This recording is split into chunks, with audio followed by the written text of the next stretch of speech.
How did you become a relationship expert? How did all that come? You walking down the road and you realize, you know, these folks need some help. I'm going to give them help. How did you get into that? This is, remember when we talked about false premise? What is another way that you can see that? It seems like you have the blinders on so that you only see that X times X is X. A woman may not be having intercourse because she thinks that's what a man wants. Maybe that is what a man wants. Maybe that's what she wants. Maybe she wants some penis. Maybe she wants a deep down-bodied orgasm. Maybe that's what she wants. And maybe she wants that penis to get in there and give her the orgasm that she wants. That's pretty clear now. So what does it feel like to worry or be afraid of being broke? What is that feeling? You mean before Before or you, after? yeah, before you went through it. There's a driving force. It feels like the motor and the engine of a car or a train, full speed ahead. I have to keep working. I have to do this. I have to make money. I will never be broke. I will have. Nothing's going to send me back to the ghetto. Do you remember in Gone with the Wind when she ripped the curtains down and she said, "As God is my witness, I will never," what did she say? I don't remember. She said, well, I love that movie though. Right, and she decided that she was never going to go back into poverty. And so it's like that feeling on the inside. What brought it on for you, that feeling? What made you? I'm from the Bronx. I was raised in a depressed area. Oh, I see. Give me another insecurity about you. Well, another one of my insecurities was being uneducated.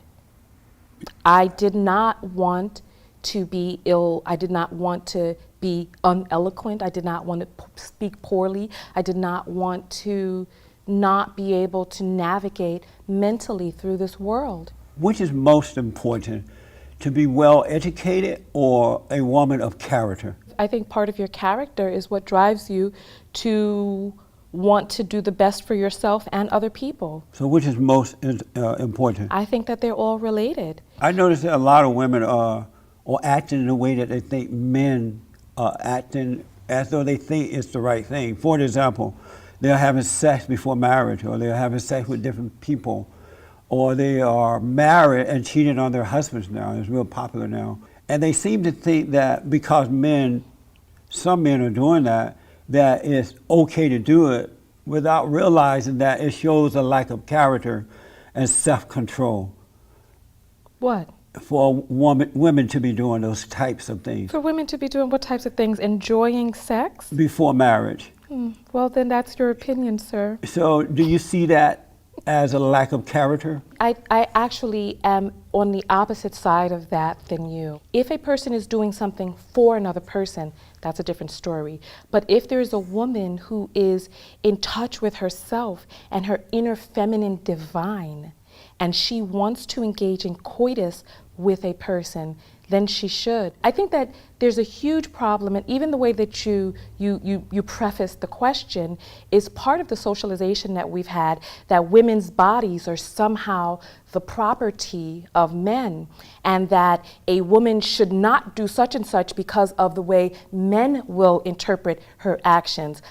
Men are so free, fast, and loose with their penises. If there's a woman who wants to go out there and enjoy all of this free, fast, and loose penis that's out there, then I think that she should go and enjoy it. Why is it that men are not more selective with their godly seed, with their kingly phallus? That's the point I'm making, that women seem to think that men are free because they're doing it when they're really enslaved by that. And so they go out and do the same thing. Well, men can do it, they are free, and they end up enslaving themselves as well. But I think each person is doing it for a different reason. There are some people who are engaging. It shows a lack of love.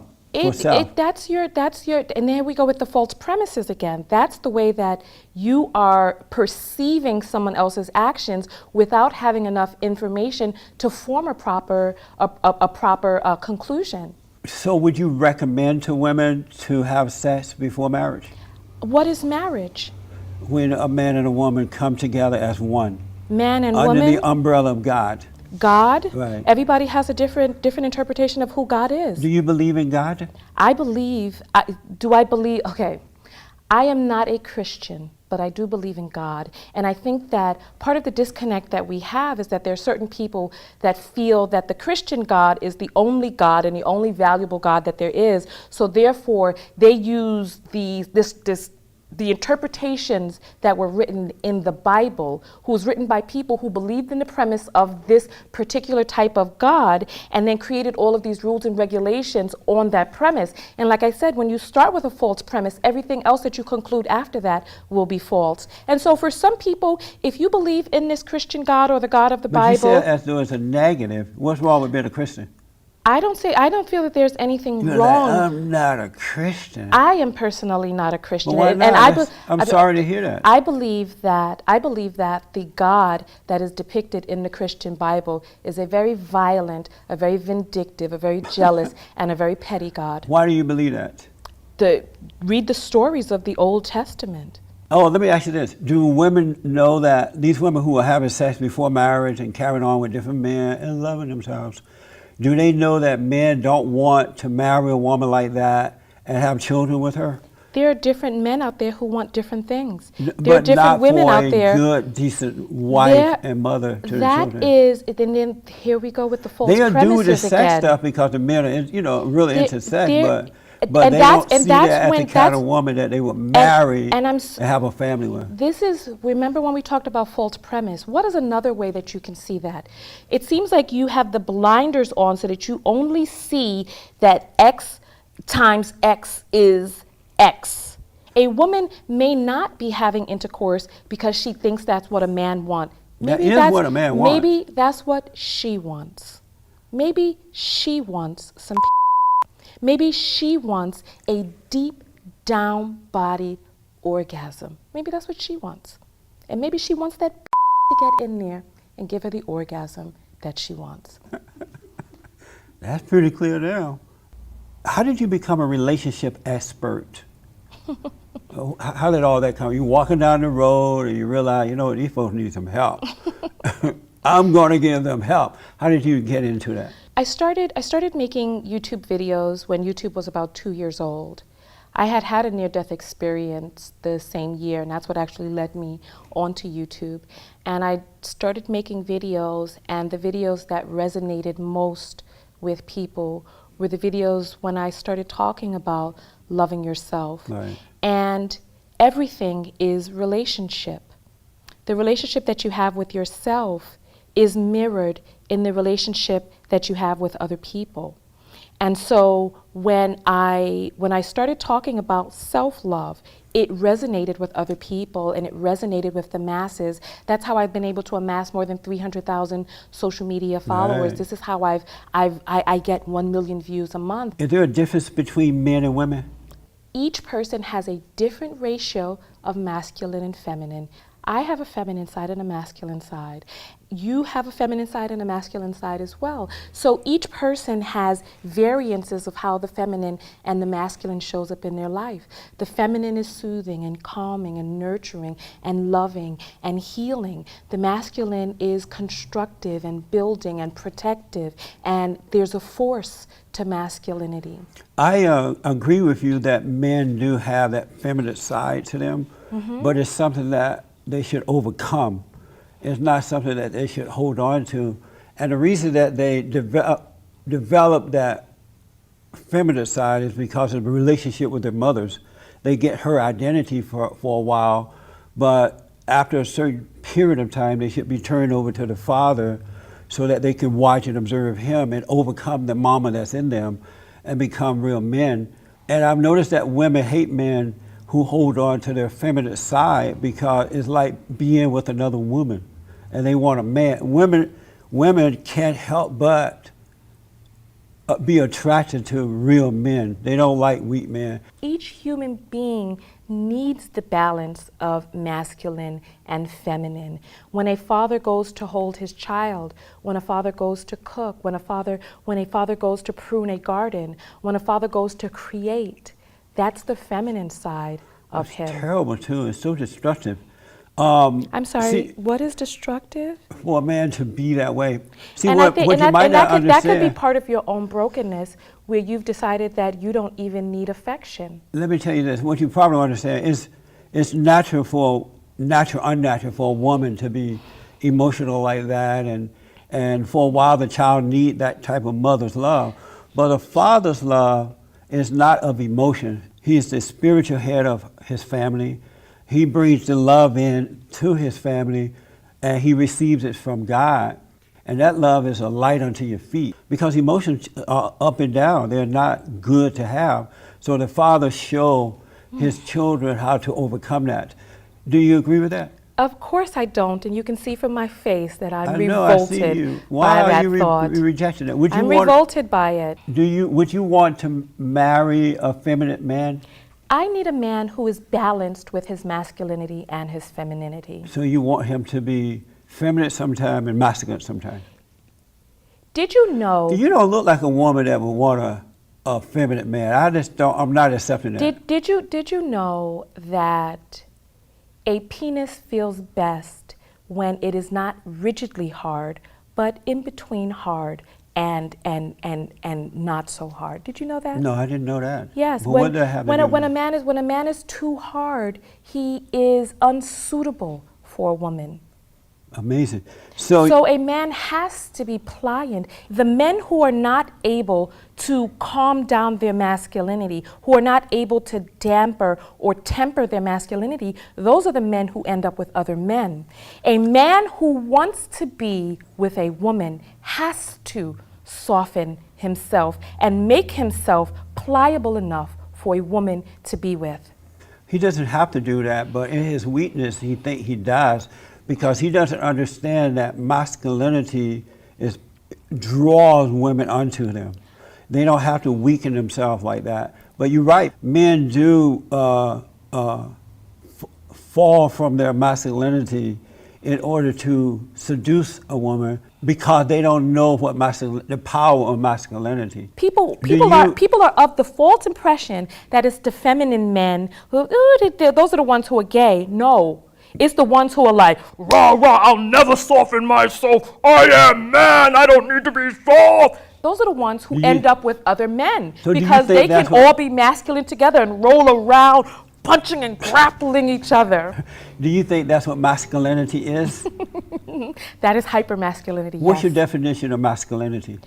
I gave a definition of the masculine and the feminine earlier. Well, let me tell you what it is. Oh, you're going to tell me what your definition of it is? No, I'm gonna tell you or exactly. the definition? I'm going to tell you the definition. Where are you of getting it. this definition from, Jesse? You hear it in my definition. A masculinity is a male who loves God with all his heart, soul, and might, along with nothing else, and his neighbor as himself. Meaning that his love, his identity is coming from God through him onto his wife and to his children. Masculinity is not something that you have to put any effort in being. It is natural to be that way once you get to the point where you start to love what's right more than anything else. And it's that power and love that draws the woman unto him. That woman becomes his wife, and he treats her in the way that his Father God is treating him, with love. Okay. Isn't that beautiful? We Now, all I know have you like different- that, We all right? have different definitions of beauty. But did you like that definition? See, I you thought personally masculinity didn't. was acting out and being That's tough. what the and- masculine is. That's not masculine. That's feminine. That's your, no. That's it. That's total. You- that's wait, fake can you tell me- masculinity. okay. This demonstration that you gave us for masculinity is Hyper-masculinity. It's not masculinity. Okay. And that's why those guys, some of those guys, do end up in bed with other men. Do you believe there is a wrong and a right? I believe that there are things that are in alignment with who it is that we choose to be. So is there a right I and a wrong? think right and wrong are judgments that different people have based on who it is that they are, what it is that they've taught, and what it is that they want to project. Are I you- think that there are things that people, I think there's a person that we want to be, and I think that there's a way that we want to show up in life. And I think that there are things that will help us get there, and things that will not. Are you a real sex? You like sex a lot or something? You're really into sex? Where is this question coming from Because all of a sudden? you I said mentioned about this the is a penis question and that all was. that. I wanted to ask you a question. So now you're curious about sex, and you're No, curious you. about me and what it is that I'm doing sexually? No, are you really into that? Having sex?